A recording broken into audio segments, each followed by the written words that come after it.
기도하겠습니다. 살아계신 하나님 감사드립니다.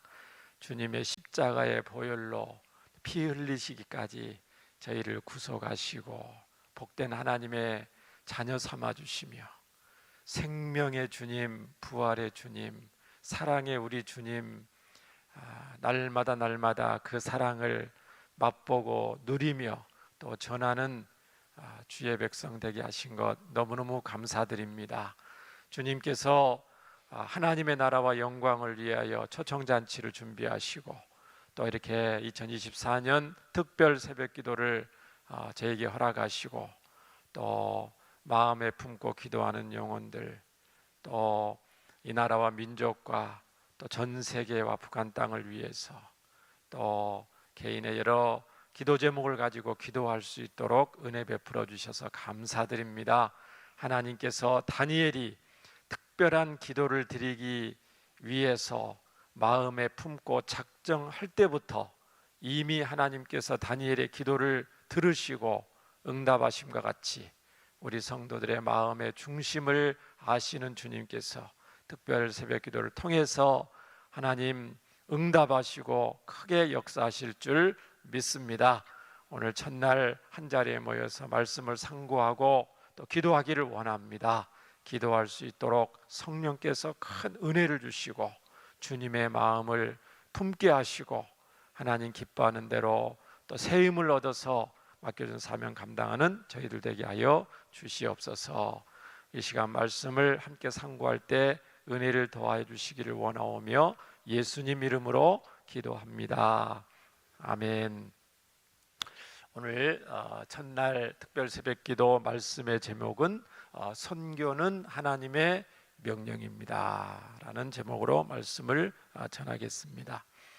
성경에 보면은요, 때를 얻든지 못 얻든지 너는 말씀을 전파하라 이런 말씀 있죠. 또 그런데 이 말씀을 전파하는 대상이 누구냐면은 가장 가까운 우리 가족, 또 친구들, 이웃들이기도 하지만 그 범위가 제한이 없어요. 다시 말하면 그 복음 전파의 대상은 천하만민이라고 성경은 말씀하고 있습니다. 마태복음 28장에 보면 너희는 가서 모든 민족을 제자로 삼아라 이렇게 말씀하셨죠. 또 사도행전 1장 8절에 너희는 성령이 임하시면 예루살렘과 온 유대와 사마리아와 어디까지요? 땅 끝까지 내 증인이 되리라 이렇게 말씀하셨습니다. 또 로마서 1장에 보니까 바울은 내가 헬라인이나 야만인이나 다 복음의 빚을 진 자다 이렇게 말씀하고 있습니다. 바울은 평생 소원이 예루살렘 유대인들에만 국한된 것이 아니고요, 소아시아 지방, 그 다음에 장차 내가 로마도 보아야 하리라. 그리고 평생 소원은 뭐냐면은 그 당시 바울 당시 땅끝이라고 알려졌던 서바나, 지금의 스페인이죠.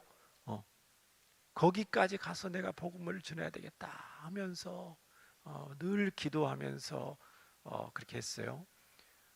그 당시 무슨 교통이 좋은 것도 아니고 뭐 비행기가 있는 것도 아니고 차가 있는 것도 아니고, 그렇죠?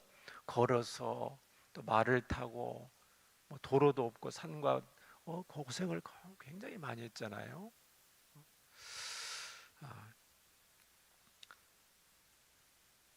목사님, 저는 나이도 있고 선교를 해야 된다는 건 다 성경에 있어서 수도 없이 들어서 그렇지만은 나이도 들을 대로 들었고 또 건강도 또 안 좋은 분도 있을 수 있고 또 선교를 하려면은 돈이 많이 필요할 건데 저는 뭐 돈도 별로 없고요. 좀 선교는 좀 하는 사람들만 하면 좋겠습니다. 그런 생각할 수도 있어요. 그런데 성경을 자세히 보면은 선교는 사람이 하는 것이 아니라는 것을 알 수가 있습니다. 선교는 누가 하냐면요, 성령님이 하시는 것입니다. 그러면 성령님이 사람을 통해서 하시는 것이라고 알 수가 있습니다. 그러니까 주도는 누가 하시냐면 성령 하나님. 그래서 사도행전을 다른 말로 뭐라고 불러요 우리가? 맞습니다. 사도행전을 성령행전이라고 그래요. 그 사도들의 행적을 기록한 책이 사도행전인데, 거기 보면은 성령 하나님이 어떻게 사도들 한 사람 한 사람을 사용하셔서 세계 선교의 역사를 담당하셨는가 기록하고 있는 책이 사도행전이죠. 베드로가 고넬료를 만난 거, 또 바울이 루디아를 만난 거 보면 전부 앞뒤로 보면 성령 하나님께서 사도들을 인도하시는 장면이 나타나죠. 만남을 주시고 복음을 듣게 하시고, 복음을 들을 때에 성령 하나님이 어떻게 역사하셔서 그들이 예수님을 믿게 되고 온 가족이 예수님을 믿게 되고, 가는 곳마다 온 많은 사람들이 예수님 믿게 된 것을 기록을 하고 있습니다. 또 한 가지, 이 선교는 기도를 통해서 이루어지는 것을 알 수가 있습니다. 개인이 하는 것이 아니고요. 선교는 공동체가 하는 것이거든요. 그래서 늘 공동체가 기도를 했어요. 베드로가 유대 지방에, 사마리아 지방에 또 사도들이 복음을 전할 때에 예루살렘 공동체가 전심으로 기도를 했습니다. 바울과 바나바가 아시아 지방 안디옥 이 복음을 전할 때에 안디옥 교회 성도들이 한 마음으로 기도해서 그 사도들을 대표로 뽑아서 복음을 전했던 것을 우리가 알 수가 있습니다. 그래서 이 선교라는 것은 개인이 하는 것이 아니고 교회가 하는 것이라는 것을 우리가 알 수가 있습니다. 이번에 우리가 담임 목사님을 카메룬으로 파송을 했죠. 담임 목사님이 개인이 선교하는 거 아닙니다. 여러분이 기도한 거, 또 헌금한 거, 그거를 가지고 저와 여러분이, 우리 교회가 담임 목사님을 대표로 카메룬으로 파송해서 지금 목사님께서 복음을 전하시고, 또 목사님들에게 또 교회에 대해서, 복음에 대해서, 또 셀 공동체에 대해서 지금 강의를 하고 계시고 많은 은혜와 열매가 있습니다. 오늘 저는 새벽에 초대 우리 한국 교회 기독교 역사의 최초의 순교하신 선교사님 한 분을 소개하면서, 저와 여러분이 이 복음의 빚진 자다, 선교의 빚진 자로서 사명을 어떻게 감당해야 될 것인지 나누고 우리 함께 기도하기를 원합니다.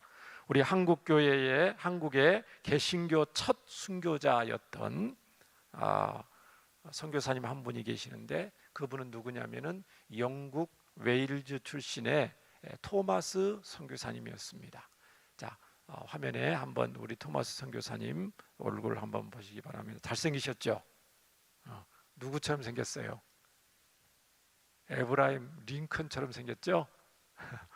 토마스 선교사님인데, 이 토마스 선교사님은 영국 웨일즈의 하노버 지방의 목사님의 아들로 태어나서 복음을 들었습니다. 그리고 17살 때에 선교는 하나님의 명령입니다 라는 그런 소명을 받고 17살 되던 해에 선교사로서의 헌신을 결단을 하십니다. 그리고 나서 신학을 이제 공부를 하시고 24살 때에 하노버 교회에서 목사 안수를 받고 바로 그 이듬해에 런던 선교회에 파송을 받아서 중국 상해 지방으로, 중국 선교사로 이제 상해 지방으로 출발을 하게 됩니다.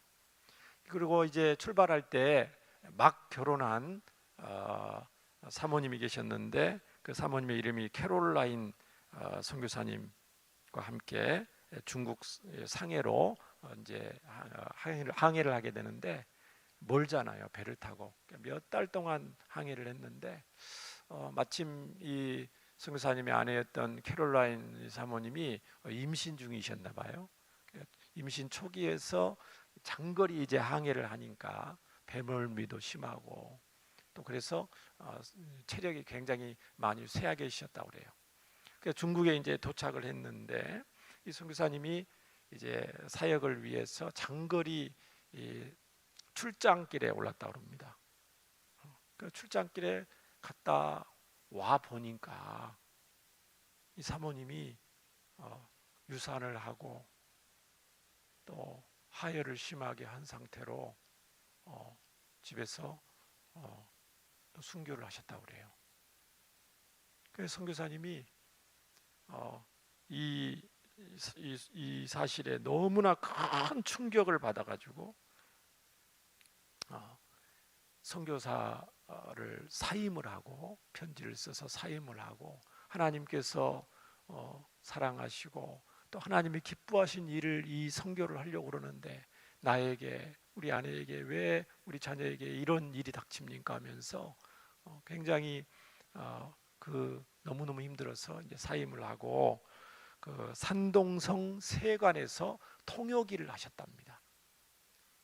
그 통역일을 했는데 조선에서 천주교인 2명이 이 대원군의 박해를 피해서 그 당시 천주교인들이 많이 이제 죽었잖아요.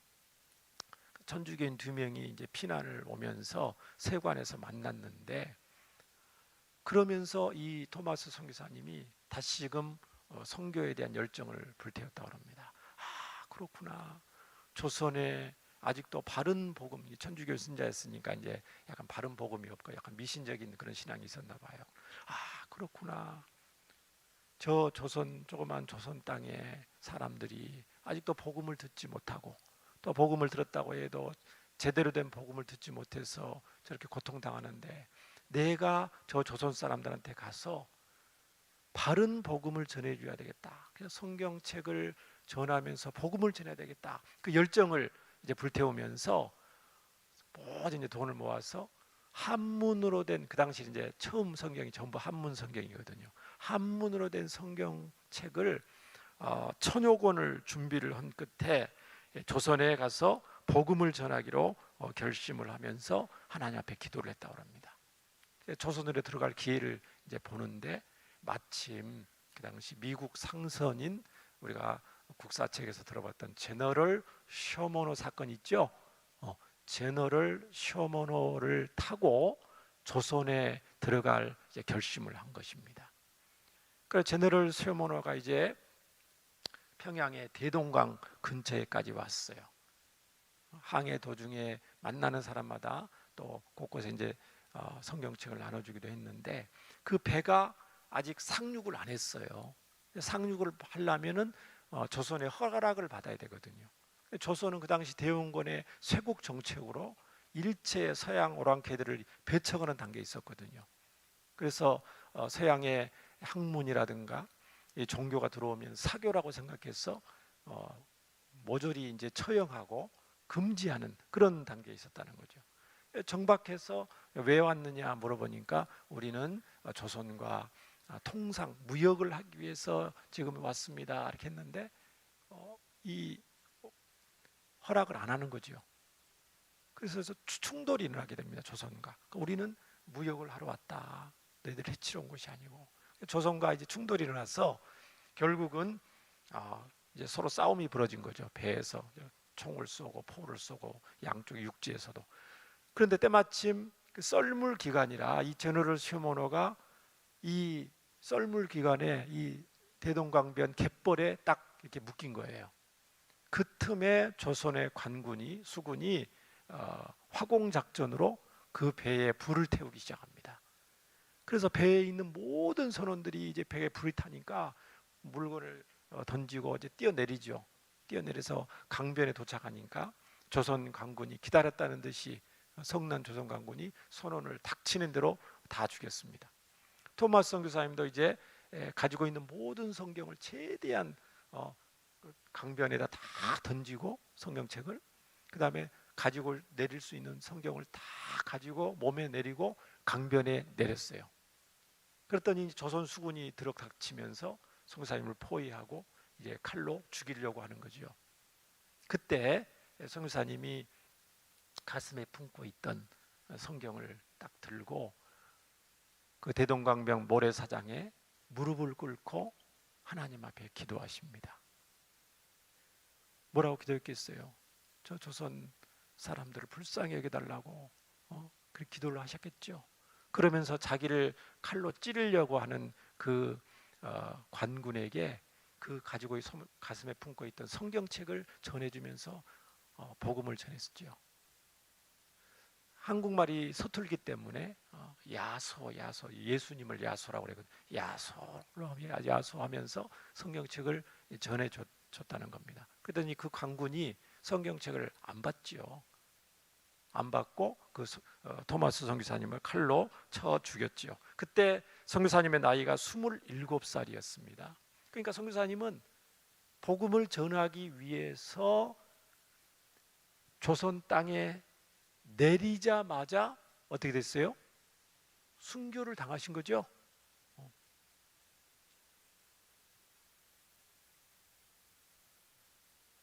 조선 땅에 내리자마자 성경책 건네주면서 순교를 하셨어요. 그런데 이 선교사님이 이제 강변에다 성경책을 뿌리고 또 그랬는데 그 당시 이 선교사님을 칼로 죽였던 관군의 이름이 박충권이라는 사람이었답니다.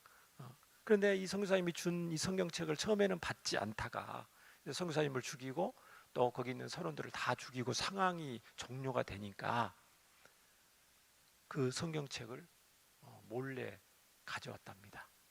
이 사람이 죽으면서 자기한테 뭐라고 말하면서 성경책을 건네주니까 이게 뭔가 궁금한 마음이 들 거 아니에요. 그래서 성경책 그 선교사님이 준 성경책을 가지고 집으로 왔는데 그 성경책을 읽고 예수님을 믿었다고 합니다.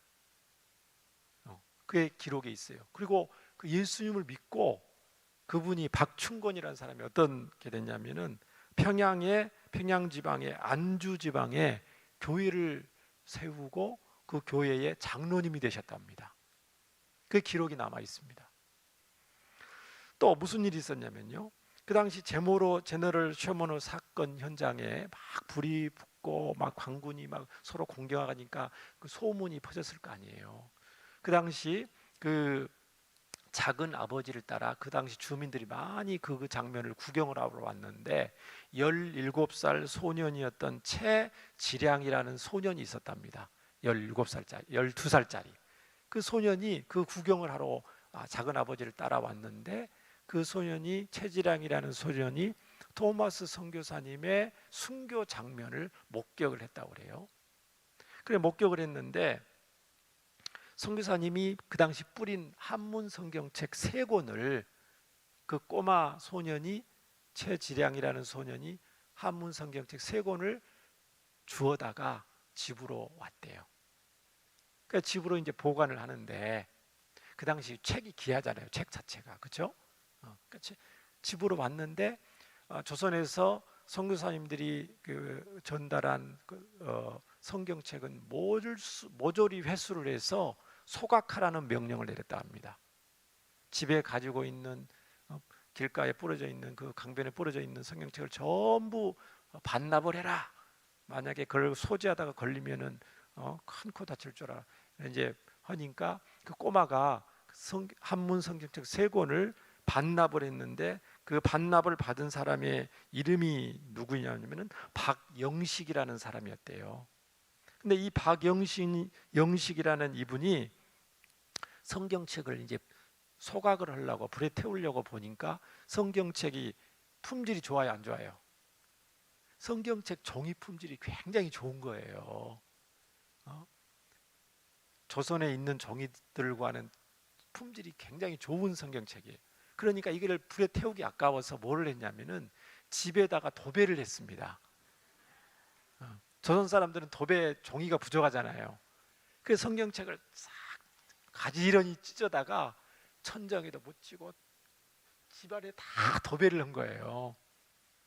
그 도배를 해놓은 성경책을 이제 누워서도 보고 집에 들랑달랑 하면서 벽에 붙어 있는 성경을, 한문으로 된 성경을 읽는 거죠.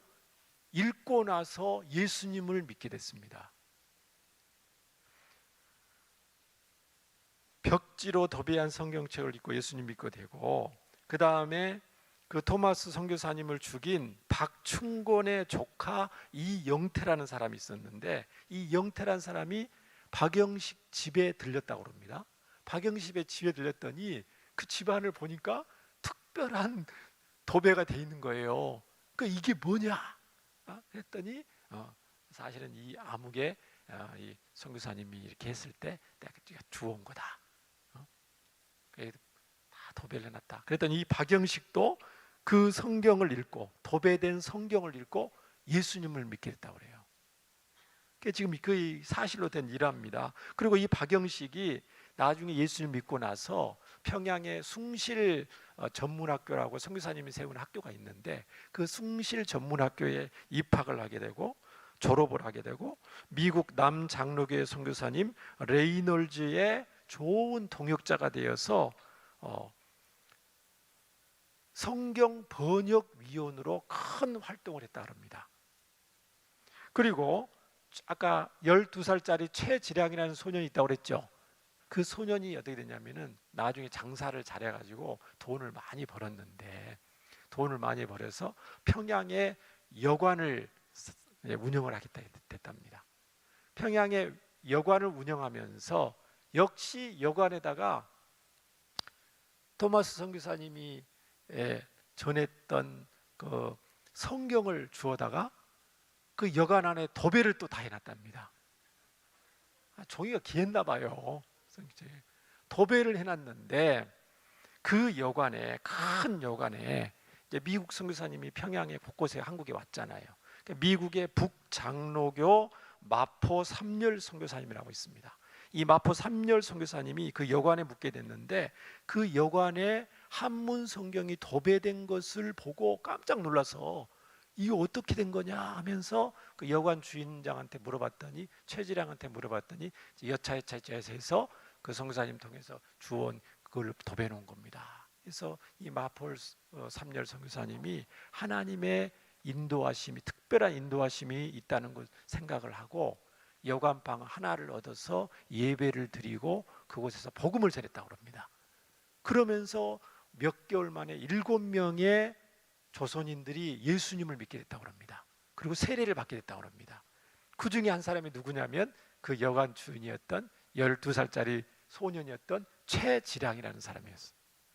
그 소년이 돈이 많으니까 술과 이제 도박을 많이 했는데 예수님을 믿게 되고 세례를 받게 되고 독실한 성도가 되어서, 나중에 이제 성도들이 많이 늘어나니까 그 여관이 좁잖아요. 그러니까 이 최지량이라는 이 성도가 돈이 많으니까 평양에 있는 큰 기와집을 통째로 샀어요. 그래서 거기서 예배당으로 활용을 했는데, 그 예배당이 유명한 평양의 장대현 교회의 시초가 됐다고 합니다. 굉장한 역사죠. 그런 내용이 우리 한국 교회사, 초대 한국 교회사의 역사 기록으로 남아 있습니다. 제가 이 말씀을 이제 시간이 돼서 말씀을 마치려고 합니다. 사랑하는 우리 성도 여러분, 이렇듯 저와 여러분은 우리 토마스 선교사님뿐만 아니고 미국과 유럽의 수많은 선교사님들의 눈물의 기도와 헌신과 순교의 피로 우리 한국 대한민국이 복음화가 되고, 저와 여러분이 그 복음을 전해 듣고 오늘날 예수님을 믿게 된 것입니다. 그렇기 때문에 저와 여러분은 선교의 빚진 자들이라고 할 수가 있습니다. 저와 여러분은 평생 이 복음의 빚진 자로서 우리 대한민국 사람들뿐만 아니고 전 세계에 만민에게 복음을 전파하는 사명을 기꺼이 감당해야 될 줄 믿습니다. 우리 함께 이 시간에 기도하기를 원합니다. 전 세계 선교사님들을 위해서 기도하고요, 우리 파송한 미얀마 김영식 선교사님, 이선순 선교사님, 또 이성진 선교사님, 또 협력 선교사님들, 또 특별히 카메룬 선교 중 우리 담임 목사님과 카메룬 영혼들을 위해서, 초청잔치와 VIP를 위해서, 우리 VIP 중에 제2의 박춘권, 제2의 박영식, 이영태, 최지량 같은 분이 나오지 않는 법이 어디 있겠습니까? 이 시간 다 함께 선교를 위해서, VIP 초청잔치를 위해서 각자 개인 기도를 놓고 기도하고 자유롭게 돌아가시면 되겠습니다. 우리 주여 부르면서 기도합니다. 주여, 은혜와 사랑이 많으신 하나님 아버지, 감사와 찬송과 영광을 돌립니다. 저희들은 복음의 빚진 자들입니다. 선교의 빚진 자